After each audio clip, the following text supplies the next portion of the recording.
Hello guys, welcome back to my channel. And आज का हमारा टॉपिक है मैनेजरियल ग्रिड, जो कि एक लीडरशिप स्टाइल है।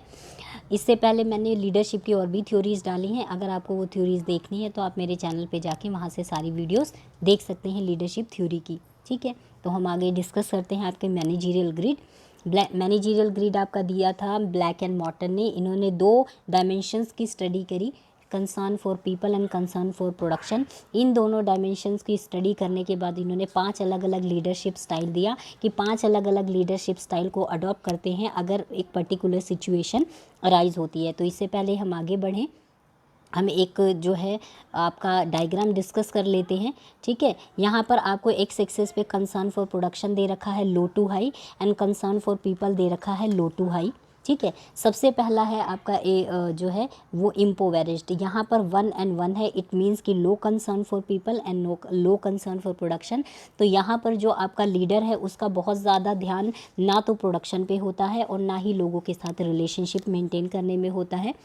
नेक्स्ट आ जाता है आपका 9 and 1। इट मीन्स कि आपका जो कंसर्न लीडर है उसका ज़्यादा ध्यान होता है आपके प्रोडक्शन के ऊपर और कम ध्यान होता है आपका लोगों के साथ रिलेशनशिप मेंटेन करने में। इट मीन्स कि जो आपका लीडर होगा वो टास्क ओरिएंटेड होगा, ऑर्गेनाइजेशन ऑब्जेक्टिव को अचीव करना चाहेगा, ज़्यादा फोकस उसका उस पर होगा और यहाँ पर ह्यूमन के साथ या आपके एम्प्लॉयज़ के साथ बहुत ज़्यादा इंटरेक्शन नहीं होंगी।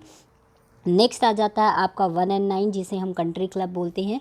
1 and 9 का मतलब है low concern for production and high concern for people. तो यहाँ पर जो आपका लीडर है वो ज़्यादा एक अच्छा रिलेशनशिप मेंटेन करने की कोशिश करता है आपकी एम्प्लॉयज़ के साथ में, एक फ्रेंडली वर्क एनवायरनमेंट क्रिएट करना चाहता है। ठीक है, एक म्यूचुअल ट्रस्ट का रिलेशनशिप होता है दोनों के बीच में। एंड नेक्स्ट आ जाता है आपका 9-9। ये 9-1 नहीं है, ये 9-9 है। ठीक है, यहाँ पर 9-9 का मतलब है high concern for people and high concern for production. मतलब जो लीडर है वो दोनों के बीच में एक बैलेंस लेकर चलता है। ठीक है, दोनों का के बीच में बैलेंस मेंटेन करके चलता है। दोनों जो लीडर है वो एम्प्लॉयज़ की पार्टिसिपेशन रखता है डिसीजन मेकिंग के अंदर। ठीक है, नेक्स्ट आ जाता है आपका middle of the road. Middle of the road जो है इसके अंदर जो लीडर है वो एक ये भी यहाँ पर भी जो लीडर एक बैलेंस है वर्क एंड एम्प्लॉयज़ के साथ सेटिस्फेक्शन में उसको मेंटेन करके रखता है। और यहाँ पर जो भी आपका जो एम्प्लॉयज़ हैं वो सजेशन देते हैं उस सजेशन का वेलकम किया जाता है। तो हम इन सारी चीज़ों को आगे डिटेल में पढ़ेंगे। तो सबसे पहले था हमारा टास्क ओरिएंटेड लीडरशिप स्टाइल के अंदर जो आपका लीडर है उसका ज़्यादा ध्यान आपकी जॉब पर होता है। एम्प्लॉयज़ को एक इंस्ट्रूमेंट की तरह ट्रीट किया जाता है कि उनसे सिर्फ काम लेना है।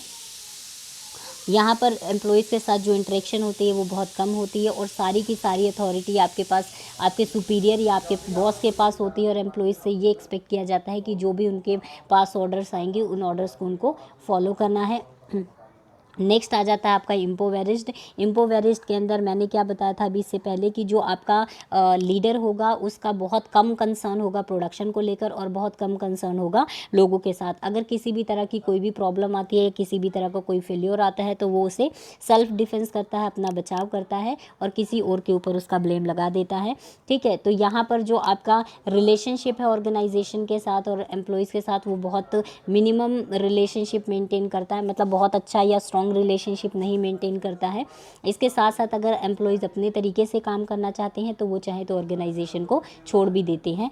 नेक्स्ट आ जाता है आपका मिडल ऑफ द रोड। यहाँ पर जो लीडर है वो एक बैलेंस मेंटेन करके रखता है आपके काम के बीच में और एम्प्लॉयज़ के साथ सेटिस्फेक्शन के लिए।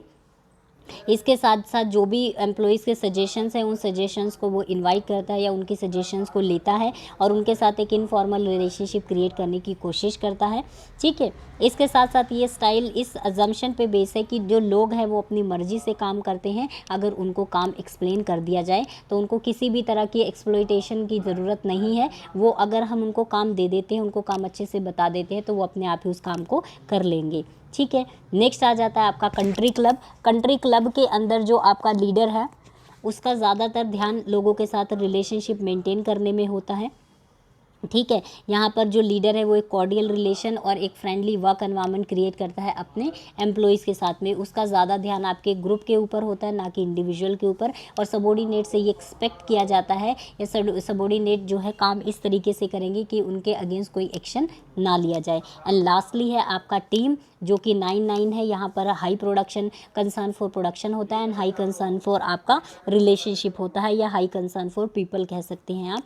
यहाँ पर जो एम्प्लॉयज़ होते हैं और जो ऑर्गेनाइजेशन होता है वो एक दूसरे के ऊपर इंटरडिपेंडेंट होता है। एम्प्लॉयज़ के जो एम्प्लॉयज़ की पार्टिसिपेशन है उसे इनवाइट किया जाता है ऑर्गेनाइजेशन के अंदर, डिसीजन मेकिंग में उनको इन्वॉल्व किया जाता है। ऐसा माना जाता है कि ऑर्गेनाइजेशन की सर्वाइवल एम्प्लॉयज़ के बिना और एम्प्लॉयज़ की सर्वाइवल ऑर्गेनाइजेशन के बिना नहीं है। यहाँ पर एक म्यूचुअल ट्रस्ट और रिस्पेक्ट का रिलेशनशिप होता है, ठीक है।